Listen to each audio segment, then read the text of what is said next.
ගෑස්ට්‍රයිටිස් කියන රෝගී තත්වයට අත් බෙහෙත් ලබා දීම කොයිතරම්නම් ප්‍රායෝගිකද?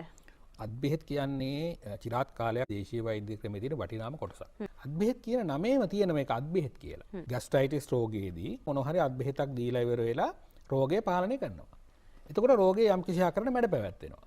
දැන් උදාහරණයක් විදිහට බලමුකෝ අපි බෙලි ගැට කුඩු කරලා ඉවරලා චූර්ණ කරලා ඒකට තුඹ ගහත් අරගෙන වේරලා චූර්ණ කරලා ගෑස්ට්‍රයිටිස් වැඩි වෙච්ච වෙලාවට කෝපි වගේ හදලා බොන්න පුළුවන්. ඒ වෙලාවට ගෑස්ට්‍රයිටිස් සමනයටපත් වෙනවා. හරිද? හැබැයි ඒක ඖෂධයක් නෙමෙයිනේ. ඒක අත් බෙහෙතක්. එතකොට රෝගීන් මොකද කරන්නේ? ඖෂධය පැත්තක තියලා අත් බෙහෙතම දිගින් දිගට පාවිච්චි කරන්න පටන් ගන්නවා. එතකොට අත් බෙහෙත දිගින් දිගට පාවිච්චි කරනකොට මොකද වෙන්නේ? අර වගේම තමයි රෝගේ ඒ ආකාරයෙන්ම තියෙනවා. අත් බෙහෙත ටිකක් කල් පාවිච්චි කරනකොට අත් බෙහෙතෙන් මේක සමනයටපත් වෙන්නේ නැහැ, කන්ට්‍රෝල් කරන්න බෑ.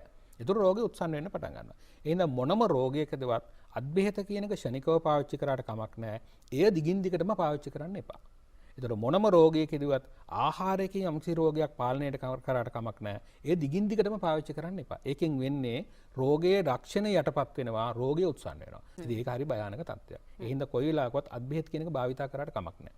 ඊටාම ස්වභාවික, දේශීය, ඊටාම වටිනා අත් බෙහෙත් වර්ග තියෙනවා. ඒකේ නිසි ප්‍රතිඵලය ගන්න ඒක අනිසි විදිහට පාවිච්චි කරන්න බෑ. ඒකට අත් බෙහෙතේ ගුණයක් අපිට නැහැ කියලා හිතන තත්ත්වයටපත් වෙයි.